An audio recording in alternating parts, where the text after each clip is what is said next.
So welcome to the channel again. मेरा last video आप लोगों को बहुत अच्छा लगा था जो इस चैनल में आया था, मेरा वो प्रैक्टिकल एक्सपीरियंस मैं शेयर किया था। तो फिलहाल जैसे कि मैं आप लोगों को कहा हूं कि अभी बहुत ज़्यादा तो हम लोग आउटडोर कुछ शूट नहीं कर पा रहे because of the same corona situation. तो हम लोग क्यों ना ये एक सेशन चलाए इसमें जिसमें कि आप लोग अपना प्रॉब्लम्स मुझे शेयर कर सकते हो, कमेंट्स कर सकते हो और मेरा प्रैक्टिकल एक्सपीरियंस के ऊपर मैं कोशिश करूंगा उसको रिप्लाई करने के लिए। तो मेरे पास ऑलरेडी कुछ क्वेश्चंस आया हुआ है जो कि लास्ट वीडियो का कमेंट सेक्शन में था या कुछ डायरेक्टली इंस्टा में डीएम किया गया है, तो मैं उसमें से कुछ पिकअप किया हूं और उसी पर आज ये वीडियो है जो कि शायद आप लोगों को भी कहीं ना कहीं काम में आएगा। तो विदाउट स्किपिंग दिस वीडियो आप लोग इस वीडियो को कंटिन्यू कर सकते हो। तो मैं फर्स्ट क्वेश्चन जो पिकअप कर रहा हूं मैं उसको एक बार रीड आउट करता हूं। ये जो कमेंट किया है mister Anupam Bandopadhyay, always learn from experiences, failure is the pillar of success, well said, that we can learn more from someone who had suffered failure than someone who had succeeded. My question is, I have been working in a specific portion of IT industry from past 15 years. I am an expert of what I do and have done implementations for the product for multiple Fortune 100 companies in 5 countries across 3 continents. I am part of a top 5 service-based company from last 15 years. Now I want to open my own company and start working independently. I have the expertise, contact and also some savings to start. What are the initial steps I should follow before I can leave my stable job and start my own venture? I am based out of Silicon Valley, USA. तो ये एक बहुत बढ़िया एक comment है और मैं इसको अपना तरीका से मेरा लाइफ में जो मैं एक्सपीरियंस किया हूं वो मैं आज आप लोगों को शेयर करने वाला हूं। तो सबसे पहला मैं एग्जांपल अपना लूंगा और उसके बाद एक बिग फिगर का भी लूंगा जो कि शायद आप रिलेट कर सकोगे। तो मैं कोलकाता में सबसे पहला जॉब शुरुआत किया था इन द ईयर 2000 और उसका पहले 1 साल मैं सूरत में भी काम किया हूँ ऑटोमोबाइल सेक्टर में। After that I came back to Kolkata और मैं यहाँ पर 5 साल ऑटोमोबाइल डीलरशिप के पास काम किया था। I was new to Calcutta जब मुझे ये जॉब मिला था। मैं इससे पहले सूरत में जॉब कर रहा था एंड माय फादर टोल्ड कि अगर तुम कैलकाटा वापस आ सकते हो तो इससे बढ़िया कुछ नहीं है। तो उन्होंने कहीं कहीं पर फोर्स्ड इंटरव्यू के लिए लेटर लिख के रखा था और वहां से कॉल आया हुआ था, वो मुझे पता भी नहीं था। जब मैं वेकेशन में कैलकाटा आता हूं और मुझे ये फादर डिस्क्लोज करते हैं कि why don't you go and sit for this interview, तो मैं चला गया और मोस्ट ऑफ द जगह से मैं रिजेक्ट हो गया था। कारण यही था कि आपका कोलकाता के ऊपर में कोई एक्सपोजर्स नहीं है और हम आपको सेल्स मार्केटिंग का इतना बड़ा रिस्पॉन्सिबिलिटीज में नहीं ला सकते हैं। But lastly I got through in a company like Lexus Motors Limited, जहां का डायरेक्टर को लगा I can do something no matter I have no experience in Kolkata and he had given me a job. और उसके बाद I started proving, क्योंकि मुझे वहां पर काम का एनवायरनमेंट बहुत अच्छा लगा,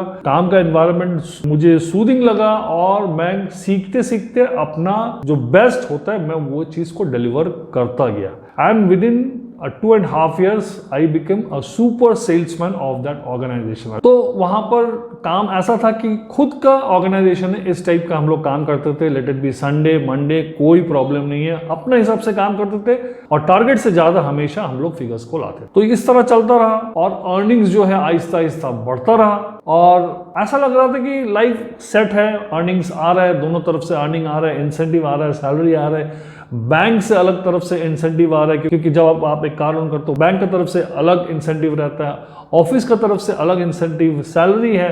मतलब समझ लीजिए 2003-2004 के आसपास में I was earning a huge. सोच जो होता था कि लाइफ ऐसे ही चलेगा, लाइफ ऐसे ही सेट है, कोई प्रॉब्लम नहीं है। तो 2005 में क्या हुआ, मेरा ऊपर में जो मेरा बॉस था he went to some other company और वहां पर जाने के बाद मेरे को वहां से रोज वो नॉक करता था कि आ जाओ यहाँ पर तुम्हारे लिए पोस्ट बहुत बड़ा है and you will be getting blah blah blah जो होता है। तो शुरू तो हम लोग उसको ज़्यादा इंपॉर्टेंस दिया नहीं। फिर बाद में मैं और मेरा एक फ्रेंड, दो जन को हमेशा बुलाता था, तो वी वेंट देयर, हाँ बोलो क्या करना है। तो they have offered a direct appointment letter कि तुमको ये चीज़ मिल जाएगा, तुमको वो चीज़ मिल जाएगा। तो दो फ्रेंड हम लोग एक साथ वही ऑर्गेनाइजेशन में काम करते थे, हम लोग दोनों गए और दोनों ने अपॉइंटमेंट लेटर उठा लिया। उठाने के बाद दोनों रेजिग्नेशन तैयार किए, दोनों एक ही दिन में रिजाइन करने वाले थे। तो पता नहीं मुझे क्या लगा, मैं उसको बोला कि रुक जा, पहले मैं रिजाइन करता हूँ, मैं इस कंपनी में जाता हूँ, उसके बाद तू।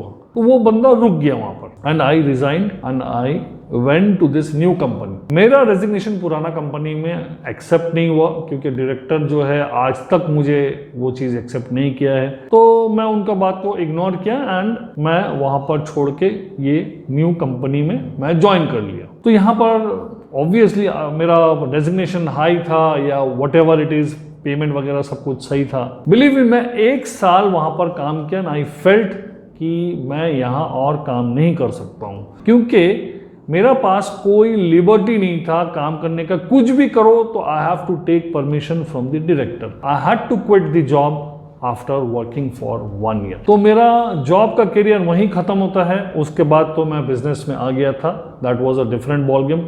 शुरू का 2 साल मेरे पास कोई अर्निंग नहीं था क्योंकि I was experiencing a new product जो कि ट्रैवल प्रोडक्ट था और मेरे पास कोई भी अर्निंग नहीं था। तो डायरेक्टली क्या हुआ था, मेरा एक हैंडसम अर्निंग था वहां से जीरो में आ गया था and that 2 years was a tough period. तो समझ लीजिए ये एक ट्रांजिशन स्टोरी है। तो अगर मैं वो कॉल नहीं लेता कि मैं एक कंपनी से दूसरा कंपनी, तो शायद मुझे जॉब क्विट नहीं करना पड़ता। तो ट्रांजिशन कभी अच्छा भी हो सकता है, कभी बुरा भी हो सकता है। यू कैन नॉट प्रेडिक्ट कि ट्रांजिशन आपका अच्छा होगा या बुरा होगा। तो ये तो समझ लीजिए मेरा एक छोटा सा एक इंडिविजुअल का एक्सपीरियंस मैं आपको शेयर किया। अब मैं जो स्टोरी आप लोगों को सुनाने वाला हूं, जो कि मैं आंखों देखा स्टोरी है and I will share that experience. तो जैसे कि मैं आप लोगों को पहले भी बताया हूं कि 2007 से मैं Vaya.com का साथ जुड़ा था। It's a big company and उनका टर्नओवर जो था it was more than 5,000 crore 6,000 crore, इस तरह वो कंपनीज का टर्नओवर हुआ करता था और वो पैन इंडिया में मोर देन 1,000 एम्प्लॉइज हायर कर चुके थे।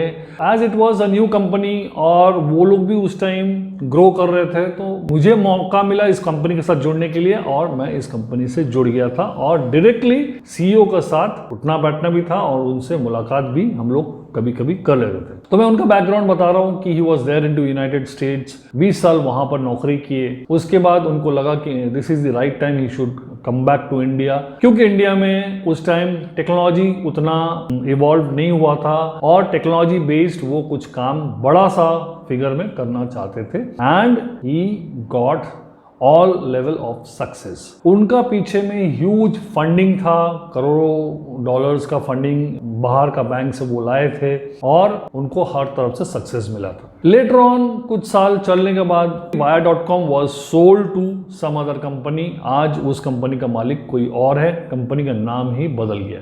उसके बाद जहां वो Vaya.com सेल आउट कर दिए थे या वहां का डायरेक्टर और नहीं रहे, बट फाउंडर तो आज भी आप अगर गूगल में सर्च करोगे तो विनय गुप्ता ही दिखाएगा, because he was the founder और उनके साथ और भी को फाउंडर्स थे। आई एम टॉकिंग अबाउट विनय गुप्ता क्योंकि मैं उनको पर्सनली जानता हूं और उनसे मिला हूं। उसके बाद he has opened another company in the name of trip factory, जिसमें भी ह्यूज इन्वेस्टमेंट उनको मिला था and it was all about packages, international packages को लेके वो अराउंड द कंट्री में एक बड़ा सेंसेशंस ला रहे थे। आज का डेट में यू कैन अंडरस्टैंड कितना भी बड़ा कंपनीज है ट्रैवल रिलेटेड, सबका आज प्रॉब्लम में है। सेम उनका भी आज यही प्रॉब्लम है। कितना 1,000 करोड़ रुपया वो ऑलरेडी लोन लेके इसमें डाले हुए हैं और आज तो उनका तो हेडेक होके पड़ा हुआ है क्योंकि किसी का भी फोरकास्ट तो था नहीं कोरोना के लिए। तो मेरा बोलना यही रहेगा कि this is not the right time to move from a stable place, क्योंकि आज का डेट में देखिए at the end of the day आप जो भी अर्न कर रहे हो दैट इज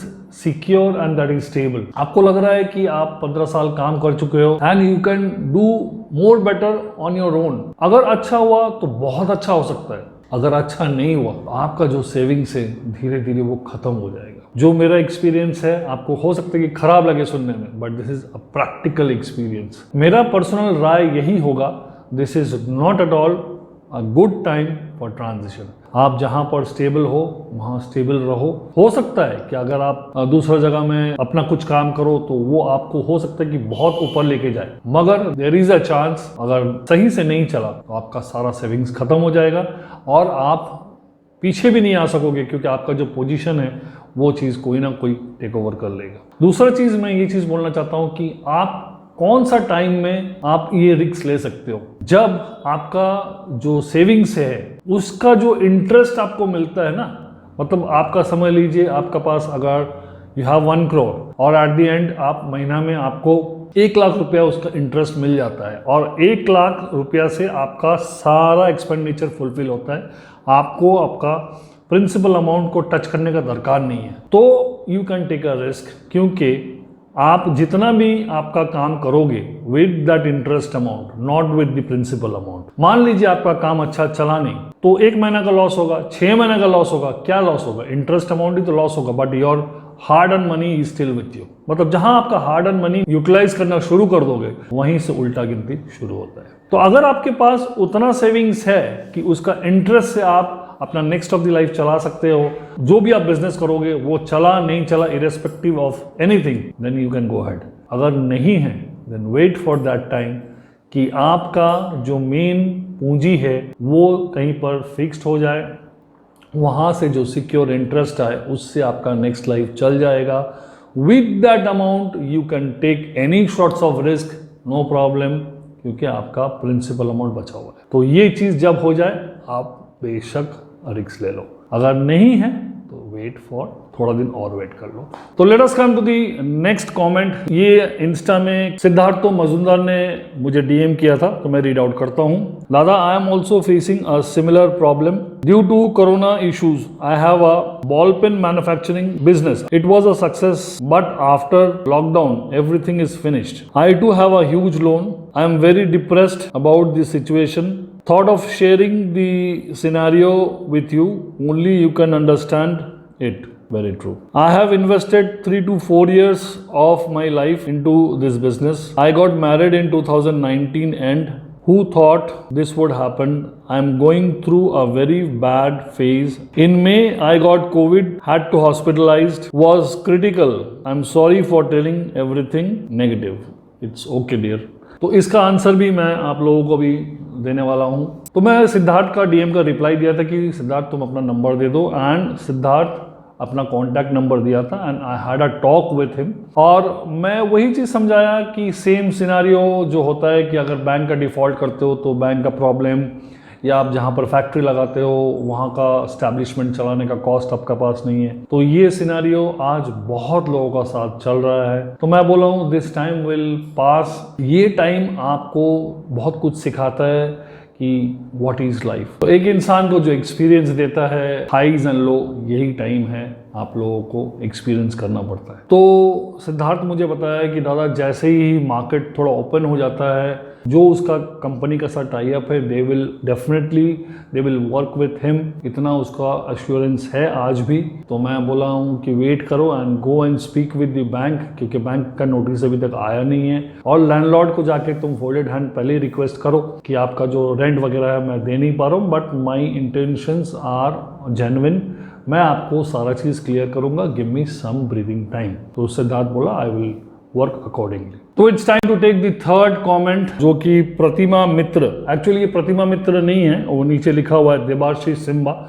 हो सकता है कि उसका आईडी में कोई प्रॉब्लम है तो ये आईडी से वो पोस्ट करता है। I have lost all my patience sir, 24 hours all darkness, my spouse is living separately with my kid, I don't know how to take next step, पैसा कहाँ से लाऊं, चोरी करना आता नहीं, 37 साल में जिंदगी खत्म हो जा रहा है, आप अच्छा रहिए। तो देवार्षि मैं आपको यही चीज़ बोलना चाहता हूँ कि देखिए प्रॉब्लम से हर कोई गुजर रहा है, किसी का कम, किसी का ज़्यादा, किसी का कोई डिफरेंट फॉर्म में प्रॉब्लम है, but everybody is passing through a problem at the moment. आपको इस टर्बुलेंस से कैसे निकलना है, मैं आपको वही चीज बता रहा हूं कि लड़ते रहना पड़ेगा। You have to find out a job. आपका पास जॉब नहीं है, आप पहले भी मेरे को बताए थे, आप तो ऑलरेडी कंटिन्यूटी में थे जॉब में, आपको कुछ ना कुछ जॉब मिल ही सकता है और आपको एक बार जॉब मिल जाएगा, मैं उम्मीद करता हूं कि आपका सब चीज ठीक हो जाएगा।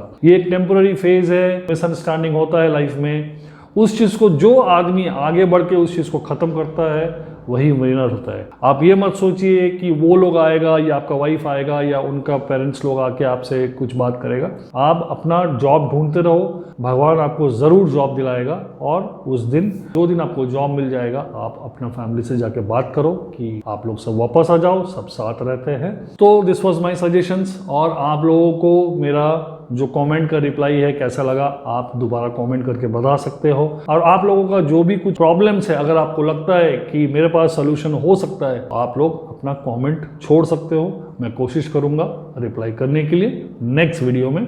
और ये कुछ एक वीडियोस हम लोग बनाएंगे जिसमें इंटरैक्शंस चलता रहेगा। तो वीडियो अगर पसंद आए तो लाइक कर दीजिएगा, चैनल बहुत छोटा है, हो सके तो शेयर भी कर दीजिएगा आपका फ्रेंड्स एंड रिलेटिव्स में। तो मिलते हैं नेक्स्ट वीडियो में। टिल देन हमेशा जो कहता हूं, सबका मालिक एक है। ओम साई राम, बाय बाय।